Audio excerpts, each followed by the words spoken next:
안녕하십니까. 유엔 미래포럼의 박영숙입니다. 박영숙의 미래TV. 오늘은 다가온 무서운 기술 시리즈의 네 번째 디자이너 베이비에 대해서 이야기를 하겠습니다. 디자이너 베이비, 아이를 디자인한다라는 거죠. 다가올 무서운 기술이 아니고 다가왔습니다. 2018년에 이미 아이를 디자인해서 탄생했고요. 그 아이가 3명입니다. 하나는 쌍둥이, 그리고 하나는 또 그 당시에 임신을 했기 때문에 그죠. 얼마 전에 한 2달 전에 또 탄생을 했어요. 중국에서. 자, 다가온 무서운 기술. 만약에 사람들이 내 아이를 디자인하게 된다면 우선 키는요, 다들 크게 하겠죠. 키 적은 것보다 큰 게 이제 뭐 사람들이 선호하니까. 키는 198, 얼굴은 다 미남 미녀 이쁘게 하겠죠. 외국에서는 선호하는 눈 색깔은 파란색, 그리고 그린색, 녹색, 이런 눈이 선호합니다. 이런 눈을 가진 배우들이 한때 인기가 있었고요. 머리는 이제 뭐 태어났을 때 파란 눈으로 태어났다 하면 돈 벌었다 이렇게 이야기하는 거예요.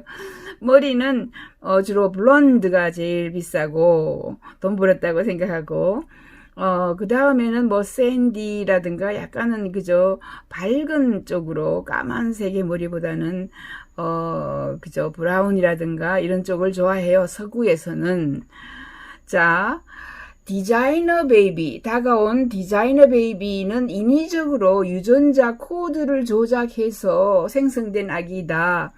유전 암호를 이해하는 데 있어서 우리의 발전은 정말 놀랍다. 동물을 복제하고, 이미 뭐 복제는 양도 복제를 했고, 그죠? 또 뭐 개, 우리나라의 황우석 박사가 개를 복제하죠. 자기가 사랑하던 개가 죽으면 똑같은 개를 이제 복제하고 싶어 해요. 그래서 실제로 키메라, 인간과 동물의 교잡종들이 이미 많이 나와 있습니다. 몰래 하는 거죠. 이게 불법인 나라가 대부분이고, 그래서 이런 것을 연구하는 사람들은 배에서, 바다에서 연구를 하거나, 아니면 섬나라에서 연구를 하거나, 아니면은 이런데 크게 법률이 없는 곳에, 아프리카 같은 데에서 연구를 합니다. 디자이너 베이비의 목적은 질병을 원하는, 질병 없이 아이를 키우기 원하는 이런 유전적으로 강한 인간을 만드는 것이 목적입니다. 유전 복권에 무작위성에 의존하지 않고 키가 크고 똑똑하고 친절하고 운동량이 많은 아이를 만들 수 있습니다. 이렇게 질병이 없는 아이, 처음부터 질병 없도록 만드는 거죠. 아니면은 이미 유전병을 가지고 있을 때에는 그 유전병을 잘라내서, 이게 중국에서 한 겁니다. 잘라내고 그 유전병이 없게 하는 거. 그래서 아이를 설계할 때에 우성학을 생각한다. 히틀러가 우성학이라 그랬죠. 조금 더 우성, 잘 나가는 쪽으로 우성학 알죠, 여러분들이? 그래서 유전적인 변화를 두려워하는 것은 정상이죠. 유전자를 엉망으로 만드는 이런 생명체 자체를 조작하는 것을 신을 play god이라고 그럽니다. 영어에서 play god, 영어 신을 연기하는 것이라고 하죠. 우리의 유전자를 너무 많이 엉망으로 만들면은 어떻게 해요? 무엇이 어떻게 될지 정말 몰라요. 아직까지 우리는 미지의 세계로 진전하고 있는 겁니다. 특정 기능으로 아기를 디자인해야 할 필요성을 느낀다면 이러한 기능의 인간의 삶 그 자체보다 더 큰 중요성을 부여하는 거죠. 특정 기능이라 한다면 배구 선수를 낳고 싶다 하면 키 크게 하고 강하게 만들어야 되겠죠. 그죠? 축구 선수도 뭐 키는 그렇게 크지 않지만은 아주 근육에 힘이 있거나 다리, 발에 그죠? 그 순발력이 있어야 되고 뭐 이런 식으로 만들 수 있는 거예요. 이것은 또한 인종 차이 극복을 위해 많은 사람들이 노력을 했죠. 수십 년간 그 노력에도 위배된다. 이제 디자이너 베이비를 만들 수 있다면 흑인이라든가, 그죠? 만들지 않겠죠? 예. 그래서 우리는 항상 유전적인 차이로 어려움을 겪었다. 인류와 마찬가지로 이러한 차이에는 종종 계급 차이, 이런 것들도 있을 수 있습니다. 미국에서는 흑인과 백인이 아주 사회 계층이 지금 뭐 평준하다 이렇게 하지만 아직까지도 공식적으로는 존재하지 않지만 여전히 인간의 마음속에 강하게 흑인과 백인 차이가 존재합니다. 이 디자이너 베이비는 인종적 갈등보다 훨씬 더 나쁜 문제를 가져올 수가 있는 거죠. 그래서 우선은 부자들이 완벽한 아이를 디자인하기 시작하고 조금 있다가 이제 가난한 아이들, 가난한 사람들도 돈을 감당할 수 있게 되고 그렇게 할 수 있겠죠. 아무튼 이 중간 지점에서는 그죠? Undesigned lives matter, Black lives matter 이렇게 얘기했죠. 그래서 흑인 운동할 때 Black lives도 이 흑인 생명도 matter 의미가 있다, 중요하다 이런 이야기인데 undesigned 디자인되지 않은 아이들도 중요하다. 이런 운동이 일어날 법도 하다. 그죠? 일어날 법도 하다. 이렇게 얘기합니다. 유전병이 있는 경우에는 디자이너 베이비가 필수입니다. 이제 건강하지 않은 존재를 죽이는 것과 태어나지 못하게 하는 것에 이제 나쁜 일이겠죠. 행복한 커플이 유전적으로 완벽한 아이를 갖도록 허용하는 것도 중요하다. 사람들이 다르게 취급되지 않고 사람들이 원하는 사람과 짝짓기를 할 수 있는 디자이너 베이비도 격려받아야 한다. 유전병이 있다는 것을 알고 있는데 이것을 고치지 않고 유전병을 그죠 그대로 아이가 가지고 태어나서 고통을 받도록 방치할 수는 또 없는 거예요. 디자이너 베이비를 그렇게 이제 허용을 할 수밖에 없는 이런 상황에 간다. 만약에 유전병이 있는데 그대로 아이를 태어나게 한다면 아이를 디자인하지 않는 것이 더 잔인하다. 이렇게 이야기합니다. 우생학은 임신 전에 수행되는 경우에 본질적으로 나쁘지 않다라고 봅니다. 미래의 자녀가 질병에 걸릴 것이라는 것을 알고 있는데 고통을 주는 삶을 그죠 할 필요가 없는 거죠. 유전자병을 가진 부모가 아이들에게 더 나은 삶을 주고 싶다면 무엇이든지 하려고 할 겁니다. 그래서 문제는 유전자 변형 그 자체가 아니라 사회 변화입니다. 그죠? 앞으로 유전적 특징이 우리를 정의하도록 놔두는 건데 뭐 누구나 건강하고 행복한 아이를 가져야 하기 때문에 유전자 변형이 아주 보편화될 것이다. 어쩔 수 없이 보편화될 것이다. 이렇게 봐요, 저희는. 자, 여기 잘 보시면 유전자 편집가의 기술이 나왔기 때문에 이게 가능한 겁니다. 사람들이 많이 연구를 했어요. 그 사이에, 그죠? 했지만은 이제 완벽하게 유전자를 편집해서 여기 보시면 그림, 그죠? 여기에 만약에 에이즈 질병을 가지고 있는 이 유전자병을 가지고 있는 아이를 여기를 잘라내고요. 요거를 그대로 갖다 붙여요. 잘라내고, 갖다 붙여서, 그죠? 깨끗하게 해서 에이즈 질병을 없애는 거죠. 이것을 크리스퍼 가위 유전자 편집가위라고 합니다. 크리스퍼 cas9, 예, 크리스퍼 cas9이라는 기술이 유전자 편집하는 이런 기술이 보편화되어서 나온 게 2018년 11월 달이에요. 자, 여기를 잘 보시면 이제 미래 유전자 편집 어떻게 하는가. 디자이너 베이비 탄생이 이제 2018년 11월 중국에서 일어났어요. 요 사람을 가지고 눈도 키우고요. 그죠? 턱도 길게 빼고, 귀도 길게 하고, Are you sure? 좋아요. 그리고 남자냐, 여자냐까지 선택할 수 있고, 스킨 컬러. 피부색도 그죠? 파란색, 노란색 선택할 수 있고, Are you sure? 해서 이렇게 선택할 수 있고 그죠? 친도 크기 작기 이렇게 다 선택을 합니다. 선택을 하고 제일 먼저 일주일 안에 여자아이냐 남자아이냐까지 선택할 수 있어요. 선택할 수 있습니다. 이런 시대가 여기 매일 선택을 했죠. 그죠? 그리고 키는 뭐 어떻게 할 것이다. 얼굴을 전체는 어떻게 할 것이다.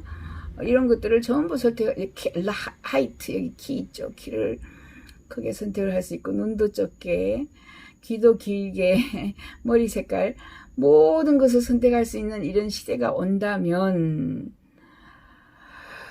자, 그리고 이게 비싸지 않다면, 핸드폰 처음에 800만원 했어요. 그죠? 벽돌만한 게. 요즘에는 10,000원 하고 핸드폰 다 씁니다. 이렇게, 가격이 싸지는 것을 민주화된다 그래요. 데모크라타이제이션이 됩니다. 드디어 2019년 12월 30일 날 중국에서 디자이너 베이비가 태어났어요. 얘는 세 번째 아이예요. 세 번째 아이가 태어났습니다.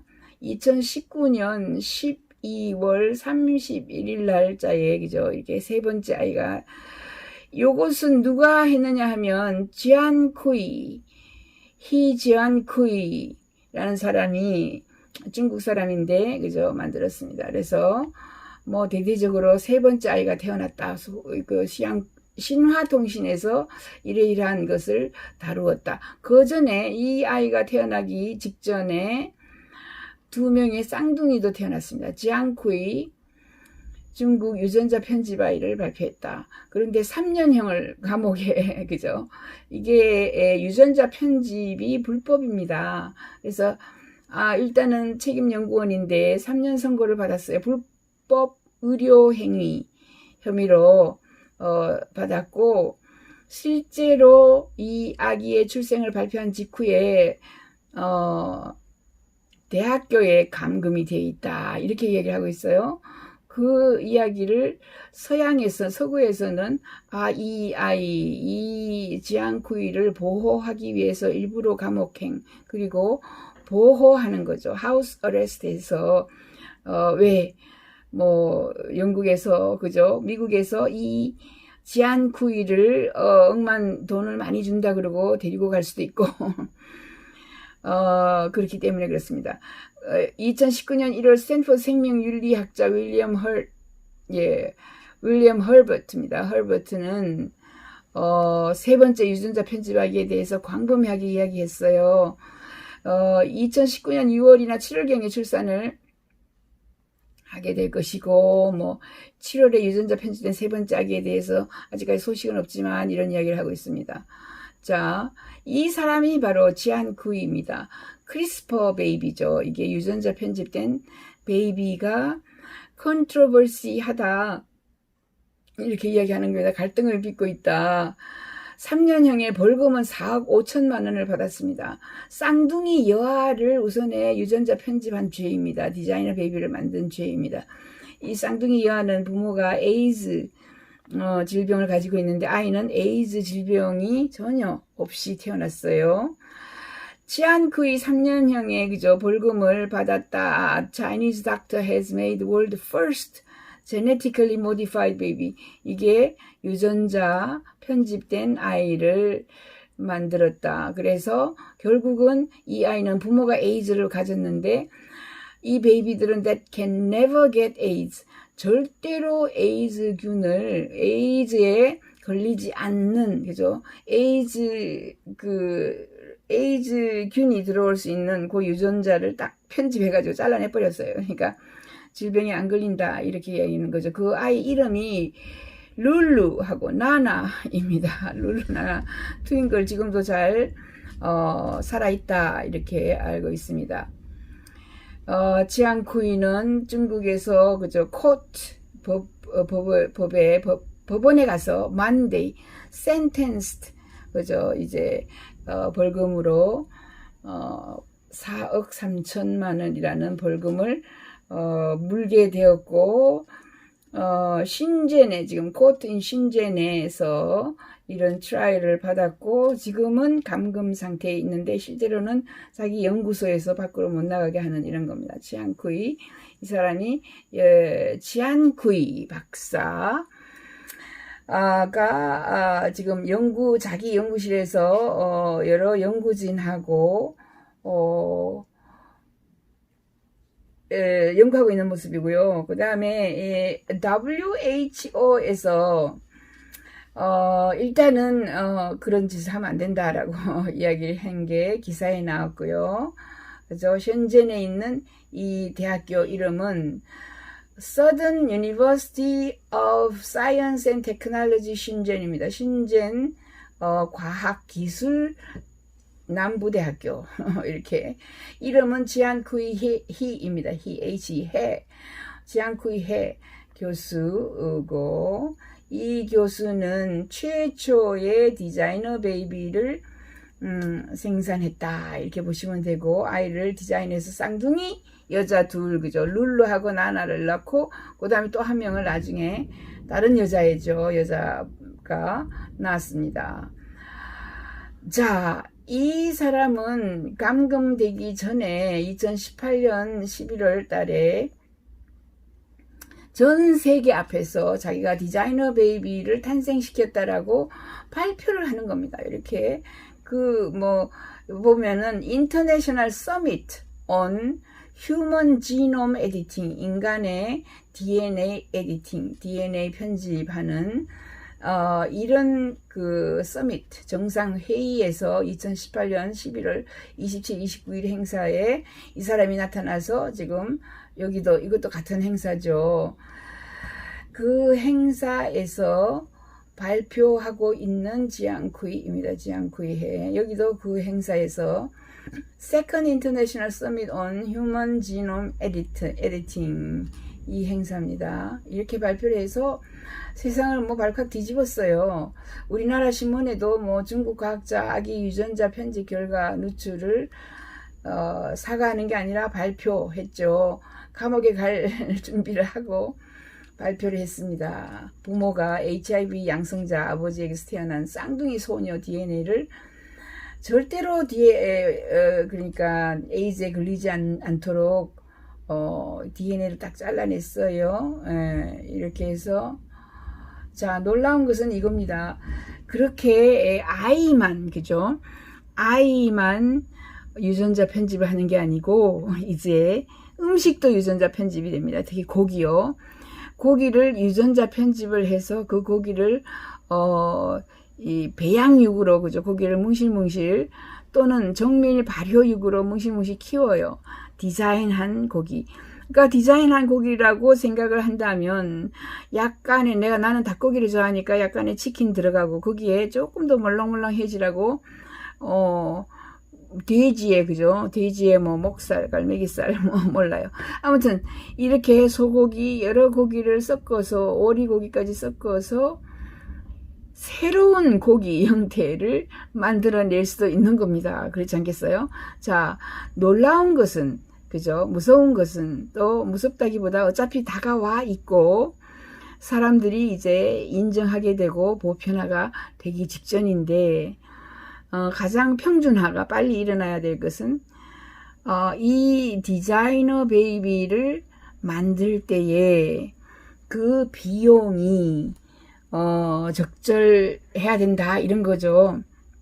처음에는 대부분의 것이죠. 지금은 보험되고 굉장히 싸졌지만은 첫 기술, 모든 의료의 기술들은 처음에는 돈 있는 사람만 사용할 수 있게 굉장히 비쌌어요. 보험도 되지 않고. 그러다가 한 2년, 3년, 5년 정도가 지나면 가격이 굉장히 싸지면서 의료보험까지 되면서 되기 때문에 자, 저희는 2030년 봅니다. 2030년이 되면 디자이너 베이비가 나타날 겁니다. 지금 2018년에 이미 디자이너 베이비가 나타났기 때문에 처음으로 저희 생각은 체육 스포츠 분야의 디자이너 베이비가 많이 나올 거예요. 그거는 올림픽에서 금메달 하나 따면 한평생 먹고 살거나 유명인이 되니까, 두 번째는 배우라든가, 그죠? 가수라든가, 특정 이런, 집단의 그 디자이너 베이비가 많이 나타날 것 같아요. 그리고 모든 사람의 욕망은 IQ, 머리가 좋은 아이죠. 머리가 좋은 아이, 머리 IQ가 200, 아니면 1000만으로, 탄생할 수 있는 이런 똑똑한 아이, 그죠? 공부 잘하는 아이. 근데 사실은 똑똑하거나 공부가 필요 없습니다. 이제 컴퓨터하고 나의 뇌가 연결되는 BCI 기술이 나오기 때문에.